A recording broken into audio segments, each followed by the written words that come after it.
Todos bem-vindos. Quer ligar aí, Samuel? Boa noite de novo, todos bem-vindos. Hoje é uma honra estar aqui fazendo a apresentação para vocês e para o pessoal do Retiro da Luz na internet, todos os internautas, né?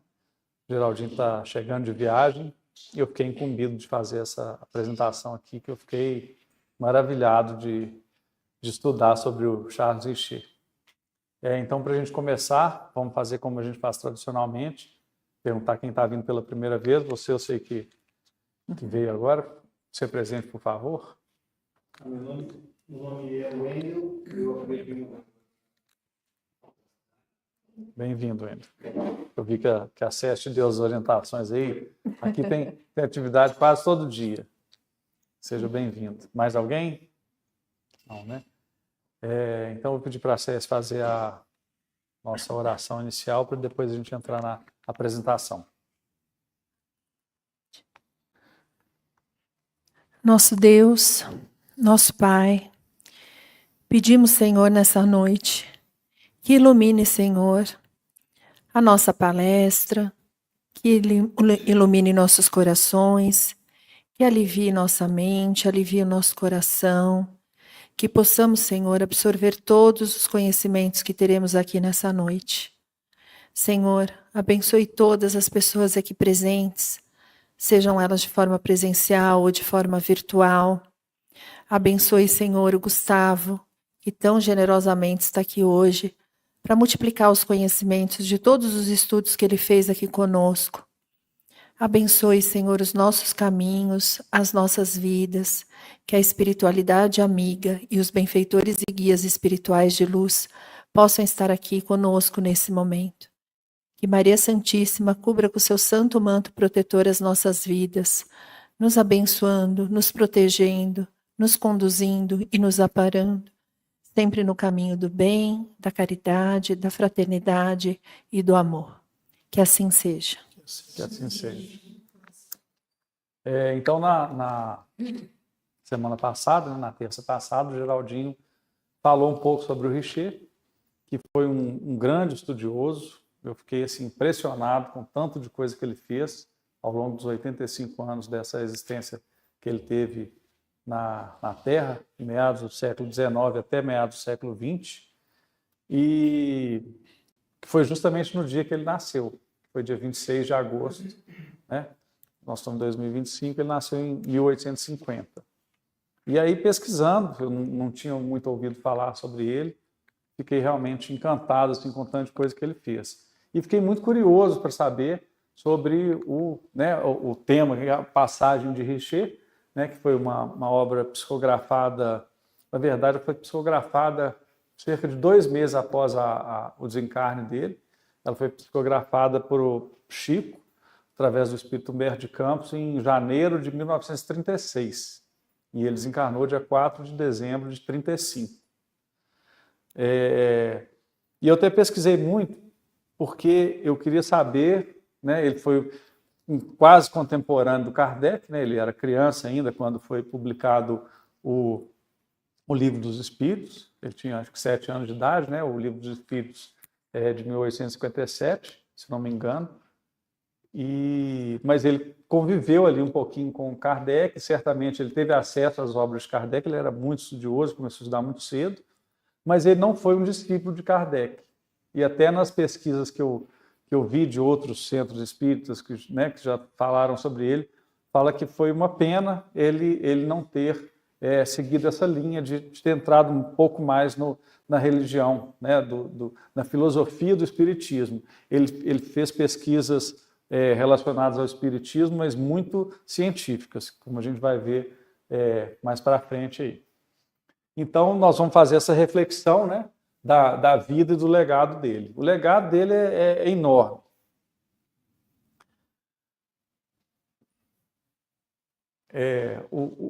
O texto, né, do Humberto de Campos, ele explora a vida toda do Richer.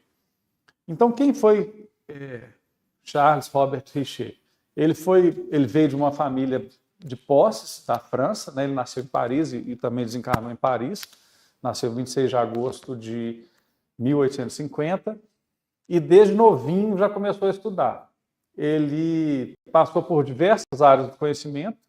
Ele foi médico e fisiologista, né? Naquela época a medicina era meio misturada com fisiologia. Ele ganhou o Prêmio Nobel de Medicina e Fisiologia em 1913 pela sua pesquisa sobre a anafilaxia. Depois a gente vai entrar nesse ponto específico aí. Mas desde novinho ele se interessou pela parapsicologia e ele entrou na escola de medicina até para agradar o pai era um grande médico. O avô materno foi quem inspirou Richer através de muitas ideias, muitas pesquisas, também de família abastada, né? E Richer foi, né, além de médico, ele foi dramaturgo. Para minha surpresa, ele desenvolveu o primeiro helicóptero em 1908. Então, médico fazendo helicóptero. Dentro da medicina, ele pesquisou diversas áreas. Ele fez pesquisas exploratórias com o príncipe Alberto de Mônaco em 1900, a data eu não vou lembrar certinho não, mas em 1920 alguma coisa, e descobriu uma série de situações ali. Ele estudou a termorregulação a partir do cérebro, descobriu que o cérebro que é o responsável por regular a nossa temperatura, dos animais também. Com cachorros, ele descobriu que os cachorros perdem calor através da respiração ofegante, através da língua, ali, da língua para fora, né? Descobriu que o suco gástrico, a sua composição maior é o ácido clorídrico. E no caso da anafilaxia, ele fez uma pesquisa extensa através de uma passagem que foi dolorosa para ele, que ele estava estudando reações de algumas substâncias químicas, e aí inoculou no cachorro dele, e o cachorro dele não teve nada. E depois, passado acho que 20 ou 30 dias, ele inoculou novamente e o cachorro dele morreu. E aí ele viu que existem substâncias que da primeira vez não causam dano nenhum a um organismo, depois ele descobriu isso nos humanos, e de uma segunda vez que estão aplicadas, a pessoa tem contato com ela pode morrer, pode entrar em choque, né? A gente sabe, boa noite, no Espiritismo a gente aprende que nada é por acaso, né? Então, essa questão da anafilaxia foi uma coisa que aconteceu comigo, com a minha mãe, quando eu nasci. Né? Ela tomou uma anestesia, na época lá em 1972, e ela teve um choque anafilático, e eu nasci com fórceps. Segundo a Cecília, não tem nenhuma sequela, mas acho que eu tenho muitas. Aparentemente não tem nenhuma. E ela sempre contou isso, né? Desde pequenininho, com essa história do choque anafilático. Quase morri. E ela realmente, ela ficou um tempão lá, né? Desacordada, e pelos médicos fazendo todo o processo. Então, desde criança que eu ouço falar sobre choque anafilático. E ele foi o cara que ganhou o Prêmio Nobel por causa de anafilaxia, né? Um problema grande que a gente vê na hora que a gente pesquisa é que ele foi muito cético. Então, ele teve todas as chances de acreditar na vida após a morte, não acreditou.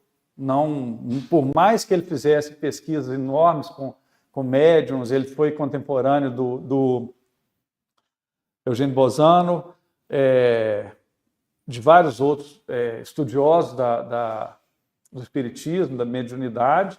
Ele teve como uma das médiums ostensivas mais importantes da época, que foi Eusébio Paladino, com quem ele trabalhou muito tempo, mas ele, até a hora de desencarnar, ele não acreditava ainda na vida após a morte. Então, ele era muito... E ele falava que para ele, como cientista, como médico, isso era muito chocante, né? Ia de encontro às coisas que ele estudou, e às coisas que ele pesquisou e que ele desenvolveu.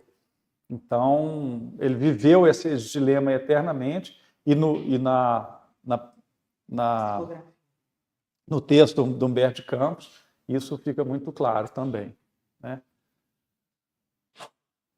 E uma coisa que fala aqui, né, que ele fez a conexão da ciência com o espiritismo, com a metapsíquica, né, que ele falou, mas ele não conseguiu fazer esse link com a religião, com a imortalidade da alma, do espírito, né? Ele, lembrando aqui também, dentro da nossa área de estudo aqui, né, que é o espiritismo, ele foi o que criou o termo ectoplasma, que todos nós já devemos ter ouvido, né? E através dos experimentos com a Eusábia Paladino, porque ele via que saía alguma coisa dela e de outros médiums que ele pesquisou também, que ele trabalhou junto. Então, ele chamou de ectoplasma exatamente porque era uma coisa, o plasma, né, nosso, saindo do organismo, que era o responsável por efeitos de materialização. Então, ele fez pesquisas, tudo que ele fez na vida foi com muito aquela característica do cientista, né? Então, ele fez estudos de duplo cego com médiums para ver a questão de premonição, presciência. Ele ele falou sobre a que ele chamou de criptestesia no Metapsíquica, que é o maior livro dele, mais ou menos 700 páginas, que a criptestesia é o que a gente sabe no Chico Xavier, que a gente hoje chama de psicometria, né, que é a capacidade do médium de pegar um papel e saber o que está escrito lá dentro sem ter que abrir. Então ele estudou sobre isso lá atrás, nos idos de 1900 e pouco, e comprovou isso através dos estudos com base científica desse processo.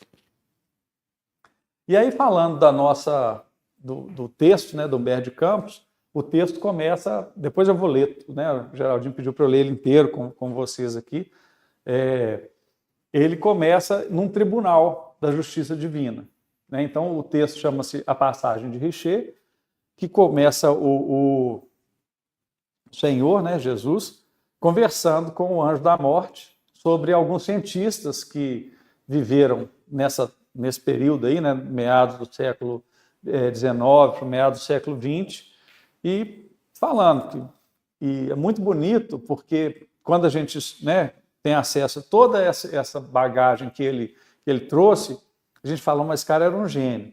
Mas aí na obra de Humberto de Campos relata que ele era muito abarcado, muito segurado, muito direcionado, muito intuído pela espiritualidade maior. Todos esses cientistas, eles tinham muita intuição, muito direcionamento da espiritualidade. Alguns foram muito adiante, outros ficaram no meio do caminho, e a gente vai ver aí no final, né? E aí fala exatamente sobre isso, né? Considerando as suas contribuições da ciência e os desvios espirituais. Os desvios é porque até a lei de morte ele não acreditava na imortalidade da alma e na religiosidade. Então, isso aí eu já falei um pouco, né? Vamos ver se eu esqueci de alguma coisa. Ele foi muito proeminente, como eu já falei, estudou, né, demais. Ele, com 27 anos, ele já era doutor em medicina, ele formou. Assim que ele terminou o liceu, né, com 17, ele já entrou na medicina. No que eu pesquisei, falou que era para agradar o pai, principalmente o pai. Mas, com certeza, isso veio de dentro também, e veio dos espíritos também, né? Não é só para agradar o pai, não. Mas ele entrou com 17 anos, formou, já fez doutorado lá em fisiologia. Ele também ocupou posições de destaque, tanto na academia quanto em várias instituições fora da academia, de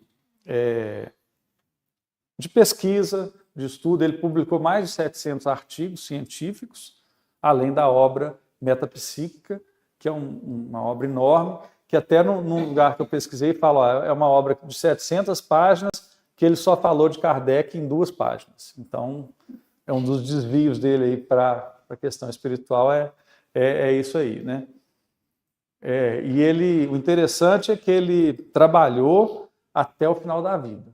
Ele com 85 anos, ele ainda publicou um último livro em 1935 mesmo. foi um grande pacifista, lembrei aqui, ele na Primeira Guerra não, numa guerra franco-prussiana, antes da Primeira Guerra, ele foi convocado, ele tinha ali seus 20 anos, mais ou menos, lutou na guerra e assim, depois ele se tornou um grande pacifista.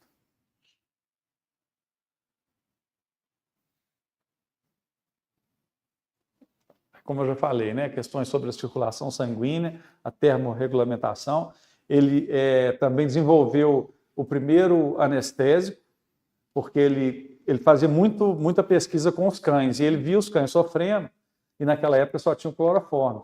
E aí ele começou a usar o cloroforme como uma substância advinda do açúcar, lá da sacarose, e criou uma substância anestésica, que ele viu que os seres vivos, eles paravam de sentir dor e ficavam como hipnotizados, né, um sono hipnótico, mas as suas funções animais, né, as suas funções orgânicas não diminuíam. Então, ele usou isso muito na Primeira Guerra, tanto para tratar de feridos de guerra, quanto de grávidas, na questão do parto, né? Então, acho que isso aí eu já falei bastante. Aí, né? Então, Nobel de Medicina em 1913, pela anafilaxia, que eu já comentei.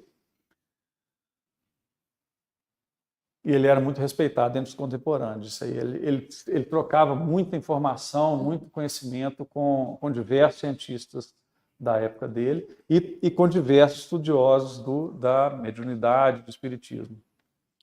Cadê o microfone da Marília? Já está aí com você. Pronto. Eu fiquei aqui pensando, você comentou que para uma das pesquisas, ele viu, então, foi ele que cria o termo ectoplasma. E para as pesquisas que ele fez, ele viu materialização. E mesmo assim, esse espírito não acredita. Ele, por exemplo, nessa época tem poucas fotos, então assim, eu pesquisei bastante fotos, mas tem poucas fotos da época. Mas tem foto da mesa flutuando, né, levitando. Ele era observador, então ele já sentou à mesa, a mesa levitando, em outras vezes ele era só observador. Aí ele questionava, mas será que não tem um efeito mágico aqui por trás? Será que a médium não está botando? E aí ele foi cercando as coisas. Então, por exemplo, a questão do médium, né, desses efeitos de materialização, ter o acesso restrito, ele foi um dos precursores disso. Então, ele levava a médium para o lugar, não deixava ninguém chegar perto da médium. Pois é, ele viu o ectoplasma, ele viu tudo, viu materialização e ainda assim... não acreditava na imortalidade. Ele achava, no começo, ele achava que aquilo era uma força da pessoa. Até que ele chamou aqui, eu estava conversando com você, telecinésia. Uhum. Que ele achava que aquilo vinha de dentro da pessoa para fazer, né, como se fosse vou levantar a cadeira aqui e tal. Depois ele foi vendo que não era, mas ele mesmo não ficou em dúvida. Quando ele se aposentou, ele pediu autorização para os diretores da Escola de Medicina para, no discurso final dele, ele falar sobre a metapsíquica, que a metapsíquica é uma pseudociência que foi precursora da parapsicologia, né? E eles não autorizaram. E aí ele fez uma palestra anterior falando sobre a metapsíquica e no final ele falou sobre fisiologia mesmo, quando ele se aposentou. Então ele viu as mesas levitando, ele viu relatos de mão na história da cera, né? Ele presenciou movimento de objetos, presenciou materialização. Ele fez um teste, inclusive, com uma outra médium, que era uma água, que ele botava uma substância que reage com o gás carbônico. Eu agora esqueci o nome, talvez a gente consiga rever aí depois. E aí, a água lá, que só reage com gás carbônico, botava um canudo lá, e não tinha ninguém perto. Aí, de repente, começava a sair borbolha dentro da água, a água reagia com gás carbônico, né? E ele mesmo falou assim, para mim é um absurdo, porque eu sou um fisiologista, que eu dissequei cadáveres, vi lá como é que funciona. Como é que eu vou imaginar que um espírito, uma coisa que a gente não está vendo, tem circulação sanguínea, tem pulmão, sopra ar e o ar ainda reage com a água? Então ele vivia nesse paradoxo. Ele viveu esse paradoxo grande parte da sua vida.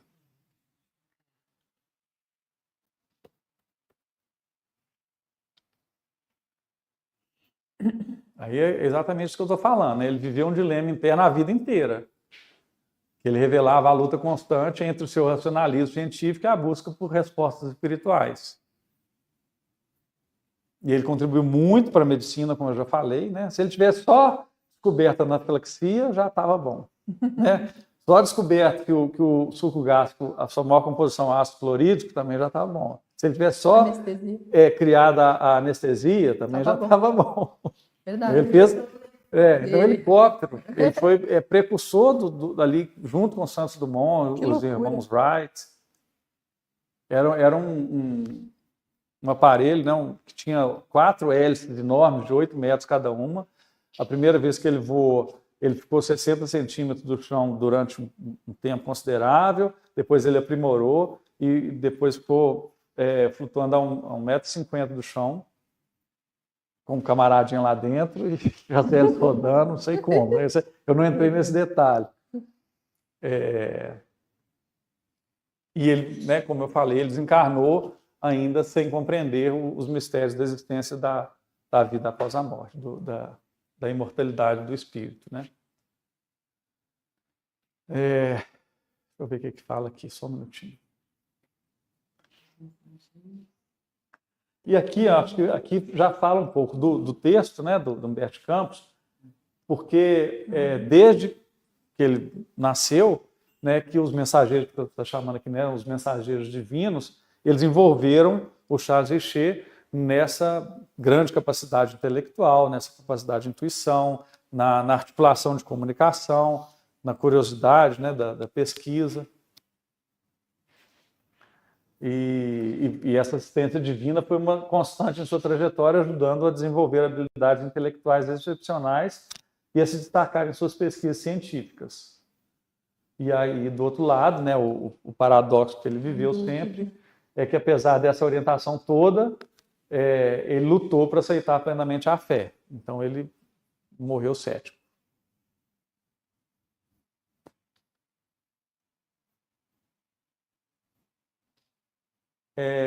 Ele desencarnou lá em 1935, em 4 de dezembro, de um problema do coração. E aí, na obra de Humberto Campos, nós vamos entender um pouquinho melhor isso aí, né? Esse último livro que ele fez, eu não vou lembrar o nome dele agora, mas já foi exatamente questionando essa questão da imortalidade. Já estava no finalzinho ali, né? Talvez já estivesse tendo alguns recados desses companheiros espirituais que estavam com ele, né? E tem diversos relatos dele na hora que quando a gente pesquisa. Minha pesquisa foi muito baseada na internet, né? Hoje em dia a maioria é assim, né? Vi alguns vídeos também. Tem um estudioso brasileiro que chama, acho que é Sérgio Magalhães, que ele publicou um livro sobre Richer, tem um livro até considerável sobre a vida do Richer. Eu vi umas 2 entrevistas com ele e ele é muito categórico nisso, né? O Richer teve diversas afirmações ao longo da vida que ele, como a Marilene falou, mesmo ele vendo ali ao vivo, ele sabia que aquilo estava acontecendo, mas ele, com o arcabouço científico dele, ele não conseguia aceitar, não conseguia dar o braço a torcer, né? Falando no nosso português. Esse livro, A Grande Esperança. Foi o último que ele fez lá em 1935. Eu não encontrei muita informação sobre esse livro, também até pela exiguidade do tempo aí, né, que a gente tinha que apresentar hoje. Então vamos passar uma cronologia aqui. Nasceu lá em 1850, eu já falei. Então, já com 27 anos, ele já era doutor em medicina, né? E fez diversos estudos aí, diversas publicações, diversas descobertas, né? E criações também. Em 1913 ele recebeu o Prêmio Nobel. Aqui, antes disso aqui, nesse meio aqui, entre 1884, ele continuou criando, né? o helicóptero foi lá em 1908. A pesquisa também quando ele fez com o Alberto de Mônaco, foi nesse período aí também. A pesquisa com o príncipe Alberto de Mônaco foi uma pesquisa oceanográfica, que ele foi pesquisar o efeito do veneno da caravela e da anêmona do mar, porque os pesquisadores oceanográficos também estavam lá mergulhando e tal, naquela época não tinha neoprene, né? Então, eles estavam lá mergulhando e às vezes até morriam por causa desses ataques. Então eles foram pesquisar o efeito e aí ele conseguiu amenizar um pouco algumas substâncias que ele foi inventando. Então ele realmente era um ser muito iluminado, muito inspirado. E aí, né, como eu falei, né, 1935 foi o último ano dele dessa existência, discutindo fazendo reflexões sobre a imortalidade, espiritualidade, unindo a ciência e a fé. Deixa eu ver se tem alguma coisa importante aqui.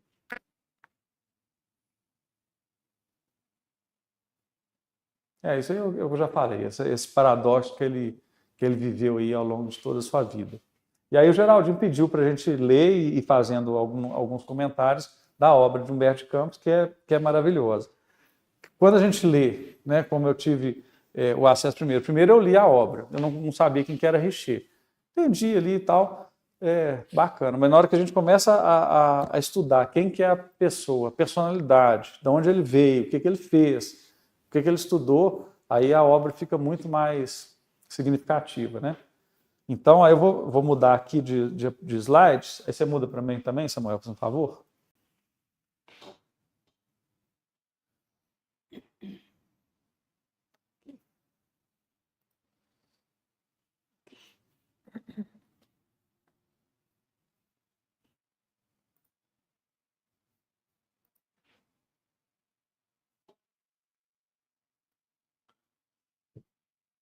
Eu não vou ficar de costas para vocês, não. Eu vou ler aqui, aí a gente vai passando ali.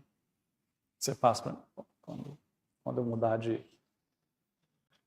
Então, né, foi, como eu já falei no começo, teve esse tribunal divino para avaliar essas pessoas que vieram com uma missão, né, ou várias missões aqui para a crosta terrestre, para fazer o elo entre a ciência e a espiritualidade, para que houvesse uma evolução mais rápida da humanidade. E o Richer foi um desses.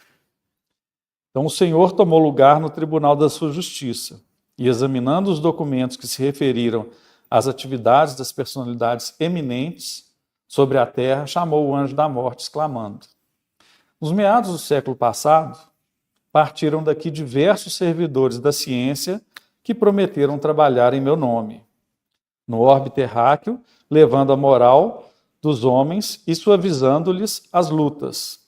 Alguns já regressaram enobrecidos nas ações dignificadoras desse mundo longínquo. Outros, porém, desviaram-se dos seus deveres, e outros ainda lá permanecem no turbilhão das dúvidas e das descrenças, laborando no estudo. Um detalhe, esse tribunal, pelo que eu entendi, aí eu não sei se Marilene, que é mais estudiosa que eu e tal, eu entendi que foi na hora derradeira do Richer encarnado. A gente vai ver isso lá para o final. Eu acredito que não foi depois do desencarne dele, foi no momento do desencarne. Aí, voltando aqui, né? Lembra-se daquele que era aqui um inquieto investigador com as suas análises incessantes e que se comprometeu a servir os ideais da imortalidade, adquirindo a fé que lhe sempre faltou? Senhor, aludis a Charles Richer, reencarnado em Paris em 1850 e que escolheu uma notabilidade da medicina para lhe servir de pai? Justamente, pelas notícias dos meus emissários, apesar da sua sinceridade e da sua nobreza, Richer não conseguiu adquirir os elementos de religiosidade que fora buscar em favor do seu próximo. Tens conhecimento dos favores que o céu lhe tem adjudicado no transcurso de sua existência? Tenho, Senhor. Todos os vossos mensageiros lhe cercaram a inteligência e a honestidade, com o halo da vossa sabedoria. Desde os primórdios das suas lutas na terra, os gênios da imensidade o rodeiam com o sopro divino de tuas inspirações. Dessa assistência constante lhe nasceram os poderes intelectuais, tão cedo revelados ao mundo. Aí eu vou fazer um parêntese aqui, porque aí até é uma questão pessoal minha. Eu até brinco com o pessoal, falo, eu não sou médium e tudo, né? Eu tenho intuição, eu soube sempre da minha intuição. E hoje, fazendo a apresentação, estava ali fazendo um compêndio, que assim, eu senti uma intuição, uma iluminação muito grande. Terminei de fazer de madrugada, eu gosto de trabalhar de madrugada. Estou diferente de João Pedro. João Pedro não dorme e fica virado de madrugada. Eu durmo cedo e acordo de madrugada. Então, assim, a energia que eu senti fazendo essa apresentação foi um negócio muito bom. Eu acordei de madrugada, fiz, aí quando a Paula foi levantar lá, eu falei, estou bem feliz, fiz a apresentação, tá muito interessante. Então, se a gente abrir um pouquinho o olhar, se a gente abrir o sentimento, a gente vê que a gente não é essa grandeza que a gente acha que é, né? Eu não estou lá fazendo apresentação, eu que sou fera, estou fazendo aqui, pesquisei, não, tem... Não é igual ele, eu fiquei realmente, eu comecei a pesquisar sobre ele depois que o Geraldinho me falou que eu ia fazer a apresentação, e falei, gente, como é que o cara... Né? E aí você vai entendendo exatamente isso que falou aqui. Né? Desde quando ele encarnou, antes da encarnação dele, ele já está cercado por espíritos ali muito mais avançados que a gente, para intuir, né? Eu acho que eu não falei muito aqui, ele foi dramaturgo, ele fez várias peças, escreveu várias peças de teatro, o teatro dele estrelou com uma das maiores artistas da época lá, acho que em 1905 também, alguma coisa assim. Então, assim, você vê que as pessoas que são diferentes, não é porque eles são gênios, eles são diferentes, sim, são acima da média, mas tem toda uma egrégora de espíritos ali superiores, né, atuando neles, junto com eles, né? E se permitir que o chute seja dado na vaidade aí. Exatamente. E eles, isso aí que eu fico pensando também assim, a gente erra tanto na vida, né? Às vezes as coisas estão claras na nossa frente, como você falou. Pô, tem uma foto aí, depois eu acho que aqui eu consigo, depois eu volto para vocês. Tem uma foto que dá para ver o fio de ectoplasma, uma foto lá de 1900 e alguma coisa, e ele lá vendo aquele negócio lá, ele não acredita. Ele criou o nome ectoplasma, né? Uhum. E ele achava que aquilo era do ser humano mesmo, não tinha nada maior. Né? Mas na parte psicológica, tem. E parece tudo bem muito concreto. Né? Muito concreto. Natureza, aquela coisa do material. Porque, assim, eu acho que pessoas desculpa. Convivendo com uma médium, eu acho interessante a pessoa ficar convivendo com a médium. Qual a explicação que ela daria para isso? Que ela era louca? Qual que seria a explicação? Não, louca não. Ou seria uma invenção? Louco, seria o quê? Sim, porque seriam várias histórias. Ele achava assim, isso que a Paula falou, é o poder da mente. Ele achava que aquilo vinha de dentro da pessoa. Agora, eu não consegui ler o livro da Metapsíquica. Eu até tentei, estou com ele aqui, está aberto aqui no Kindle, eu quero ler, porque eu acho que esse livro, a Metapsíquica, talvez tenha sido um desdobramento do livro dos médiuns, do Kardec. Não, eu não consegui ler, estudar sobre a Metapsíquica. Ele criou vários termos ali dentro, como ectoplasma, tem outros que ele criou.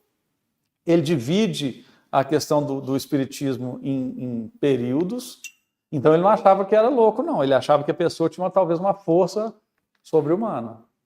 Tanto que você falou que ele criou, ele era um estudioso da paranormalidade. Isso. Então, ele conseguiu avançar. Mas, assim, pelos estudos dele, parecia que precisava muito de uma concretude, assim. Acho que ele não despertou muito, assim, para essas coisas, assim, outros aspectos de personalidade, de outras coisas, assim. Deixa eu voltar, talvez isso faltou na...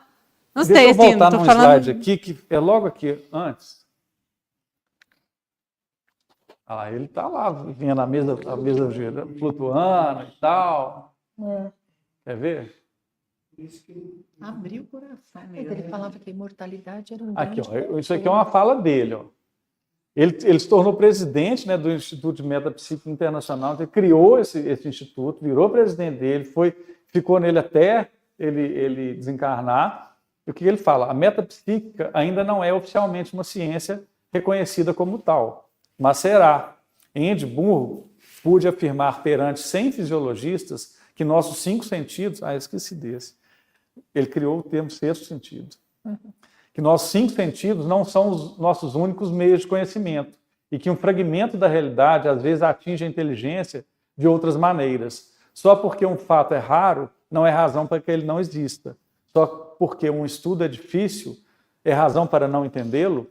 Aqueles que criticaram a metapsíquica como uma ciência oculta ficarão tão envergonhados de si mesmo quanto aqueles que criticaram a química sob o argumento de que a busca pela pedra filosofal ela era ilusória. Saudações, então, à nova ciência que mudará a orientação do pensamento humano. Maravilhoso. Então ele criou o termo sexto sentido, que através dessa criptestesia, que hoje a gente chama de psicometria, que ele fala assim, como é que uma pessoa consegue pegar um pedaço de papel fechado, dobrado, e ler o que está lá dentro? Então, ele falou, tem um sexto sentido que a gente desconhece. Aí ele criou o termo sexto sentido. Porque se pensasse nessa medicina dessa época era muito... Era uma medicina muito quase pouco um desenvolvida, então ele podia achar que isso era uma coisa que não tinha sido estudada realmente, assim.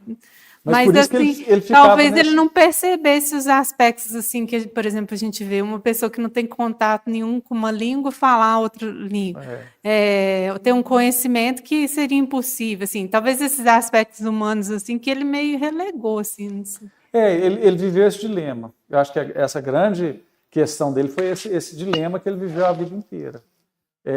Sair dessa medicina super concreta, quase próxima, né, de um negócio bem rudimentar, para a espiritualidade. Ele tendo contato com esses fenômenos espirituais, de médium, que eu percebi que ele achava que isso vinha de dentro.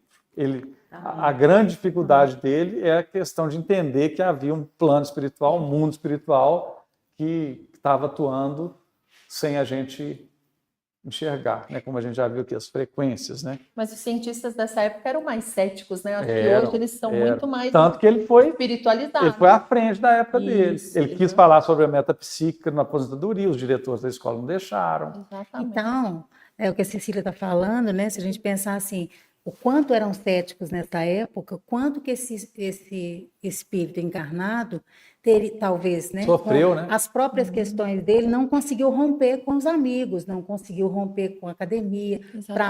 Né? Isso é muito difícil, gente, perder as pessoas que você gosta para falar, para confirmar que você acredita numa coisa que ninguém acredita.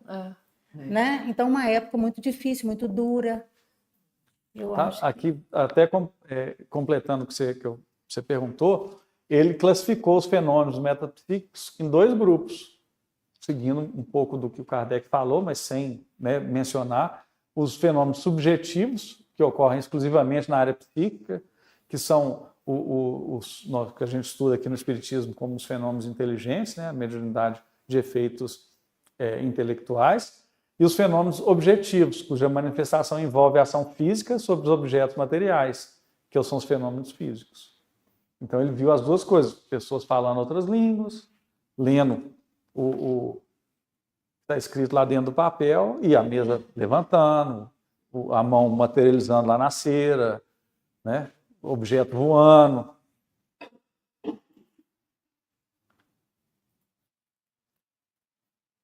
Então, voltando aqui onde que eu parei. Aí.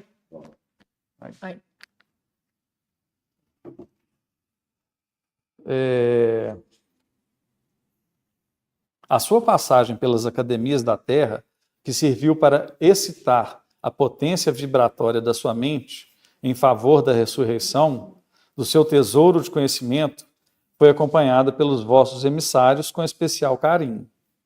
Ainda na mocidade, lecionou na Faculdade de Medicina, obtendo a cadeira de Fisiologia.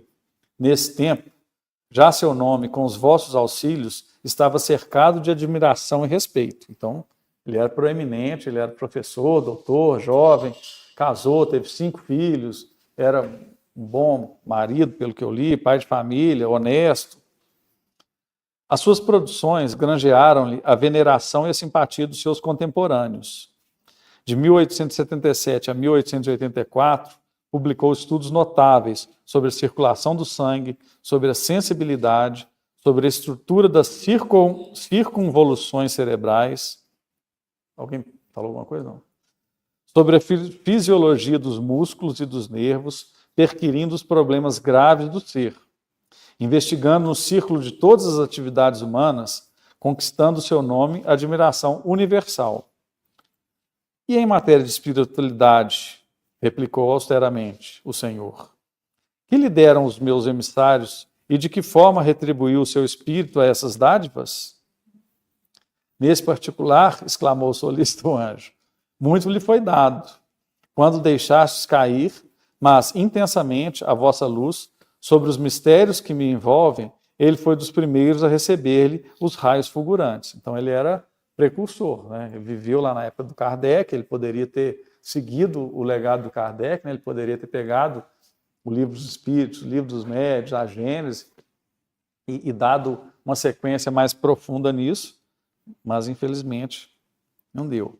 Em Carqueirane, em Milão, na Ilha Rubô, muitas claridades o bafejaram junto de Eusápio Paladino, quando seu gênio se entregava a observações positivas, com seus colegas Lodge, Mayer e Sidwig. De outras vezes, com Delane, analisou as célebres experiências de Alger, que revolucionaram os ambientes intelectuais e materialistas da França, que então representava o cérebro da civilização ocidental. Como o Geraldinho já falou também, né, aqui na casa de Chico, a história da noiva do Cristo, né? Foi lá Jerusalém, depois Roma, depois a França, as Galhas, né? Então, durante muitos anos, a França foi o berço da humanidade em termos intelectuais, em termos espirituais. E ela, infelizmente, deixou isso passar e vinha parar aqui, né? Certamente a gente devia estar lá na França. Eu fiquei muito pensando nisso quando estava montando a apresentação hoje. Aí voltando aqui. Todos os portadores das vossas graças levaram as sementes da verdade à sua poderosa organização psíquica. Então esses espíritos todos que estavam ali, né, auxiliando e mentorando o Richer, davam as pinceladas sobre a questão da espiritualidade, apelando para o seu coração a fim de que ele afirmasse as realidades da sobrevivência. Povoaram-lhe as noites de severas meditações com as imagens maravilhosas das vossas verdades. Porém, apenas conseguiram que ele escrevesse o tratado da metapsíquica, que é esse que eu tenho falado aqui, né? Um estudo proveitoso a favor da concórdia humana e o Prêmio Nobel de Fisiologia ou Medicina em 1913. Os mestres espirituais não desanimaram nem descansaram nunca em torno da sua individualidade. Mas, apesar de todos os esforços despendidos, Richer viu nas expressões fenomenológicas de que foi atento observador apenas a exteriorização das possibilidades de um sexto sentido nos organismos humanos. Ele, que for o primeiro organizador de um dicionário de fisiologia, não se resignou a ir além das demonstrações histológicas. Então é o que a gente está falando, ele era muito arraigado no material. Dentro da espiritualidade, todos os seus trabalhos de investigador se caracterizaram pela dúvida que lhe martiriza a personalidade. Nunca pôde, Senhor, encarar as verdades imortalistas, senão como hipóteses, mas o seu coração é generoso e sincero. Ultimamente, nas reflexões da velhice, nesse último que ele fez, né, em 1935 mesmo, já meses antes de desencarnar, o grande lutador se vê inclinado para a fé, até hoje inacessível ao seu entendimento de estudioso. Os vossos mensageiros conseguiram inspirar-lhe um trabalho profundo, que apareceu no planeta como uma grande esperança. E nestes últimos dias, a sua formosa inteligência realizou para o mundo uma mensagem entusiástica em prol dos estudos espiritualistas. Pois bem, exclamou o Senhor, Richer terá de voltar agora a Penates. Traz de novo aqui a sua individualidade para as necessárias interpelações. Ou seja, agora que ele está trazendo ele para o plano espiritual. Senhor, assim tão depressa, retomou o anjo, advogando a causa do grande cientista. O mundo vê em Richer um dos seus gênios mais poderosos, guardando nele sua esperança. Não conviria protelar a sua permanência na Terra, a fim de que ele vos servisse, servindo à humanidade? Não, disse o Senhor tristemente. Se após 85 anos de existência sobre a face da Terra não pôde reconhecer com a sua ciência a certeza da imortalidade, é desnecessária a continuação de sua estada neste mundo. Mas o final deixa surpresa para nós. Como recompensa aos seus esforços honestos em benefício dos seus irmãos em humanidade, quero dar-lhe agora, com o poder do meu amor, a centelha divina da crença, que a ciência planetária jamais lhe concedeu nos seus labores, ingratos e frios.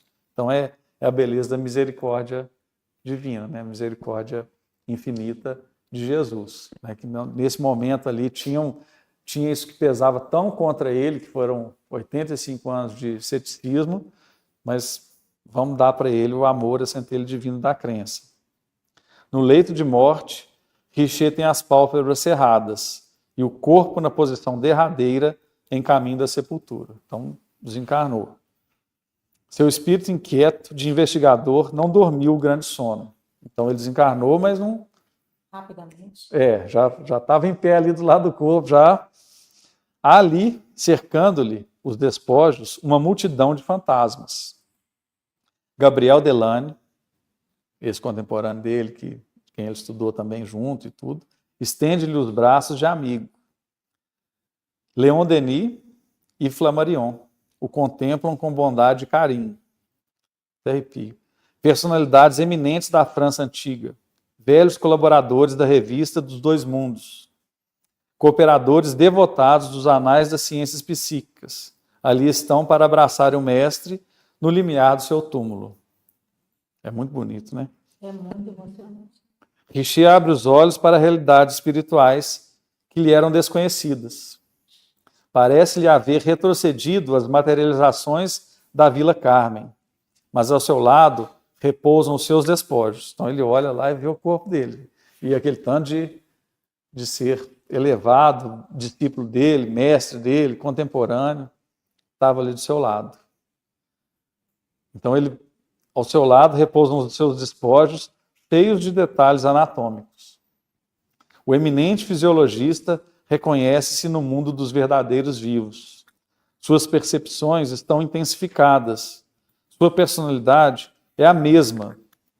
Então ele viu que quando a gente desencarna, é aquilo que a gente estuda sempre, né? Você não vai virar um anjo e nem um capeta. Você vai continuar do jeito que você era ali no outro plano. Mas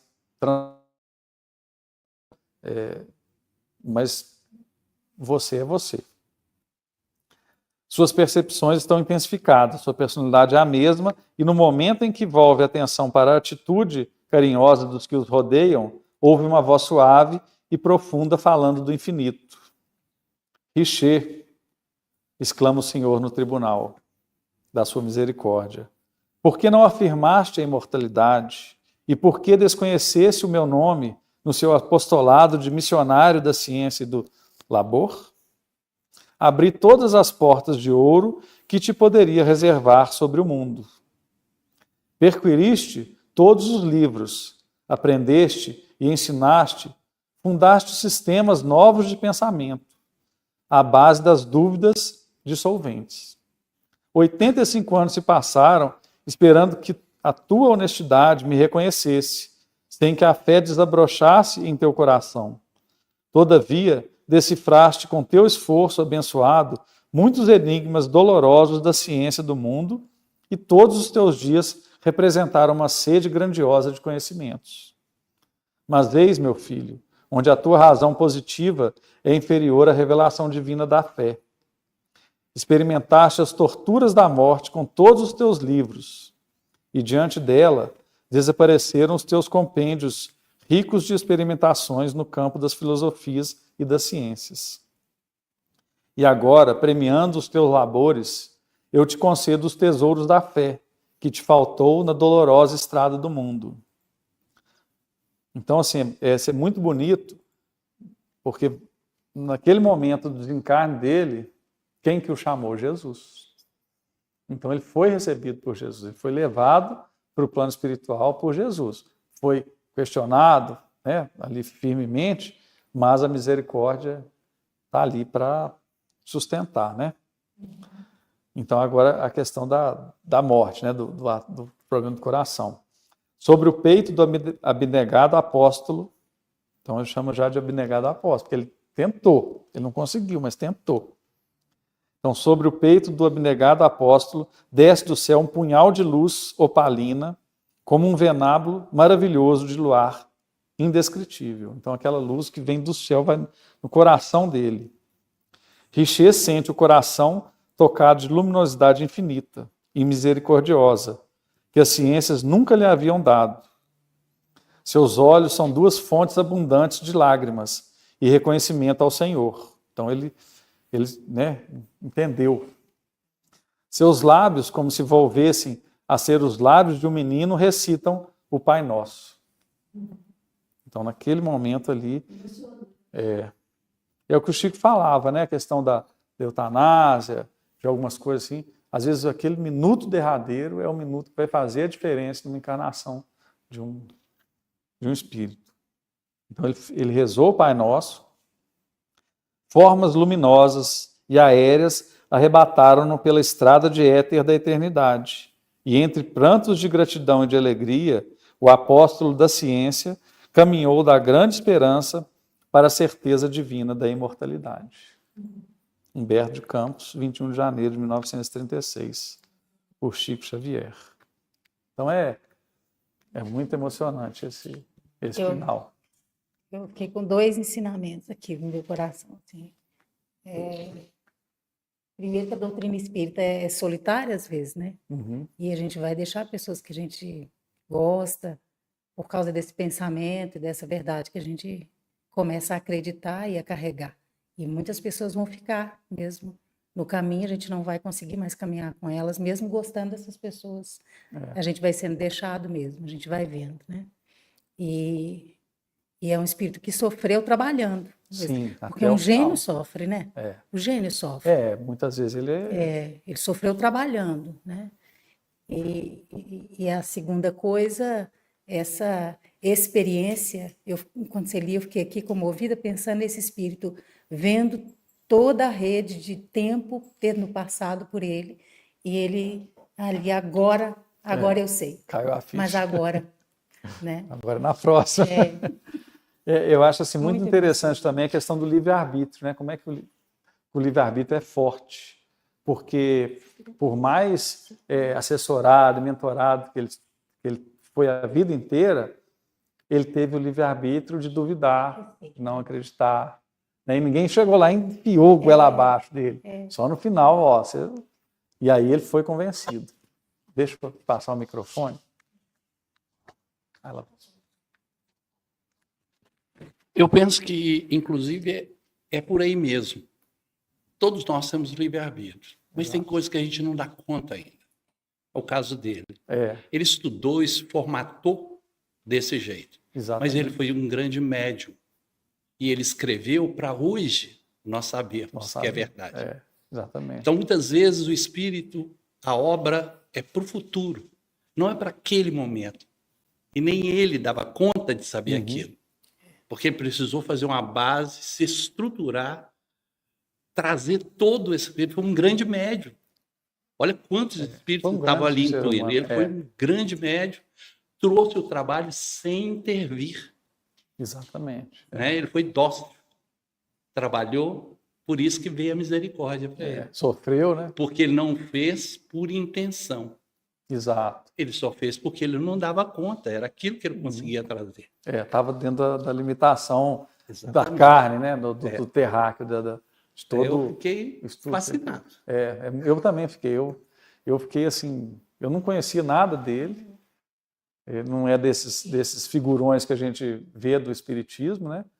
Mas assim, como que ele contribuiu para a humanidade, né? Tanto na parte material como e na parte espiritual, sem ter a questão da fé, né? Então a gente conclui que tem esperança para nós. Sempre tem, né? Sempre tem. Mas é isso, gente. Eu espero que tenha trazido para vocês aí. Eu realmente fiquei muito, muito feliz de ter estudado isso, não tinha acesso a isso. Fiquei muito, como eu disse hoje de manhã, eu estava com uma sensação muito boa, assim, de ter sido também um pouquinho, não do jeito dele, mas ter sido um pouquinho assessorado, intuído sobre esse tema, e é muito bacana. Espero que vocês tenham gostado aí, né? Não, que eu fui, eu tenho certeza que eu fui, que eu estava hoje muito, muito feliz. Então é isso, gente. Vamos um pouquinho mais cedo aqui. Vamos fazer uma. Você quer fazer, Paula? A oração final. Semana que vem o Geraldinho vai estar de volta aí conosco, né? E é isso. Muito obrigado a todos vocês.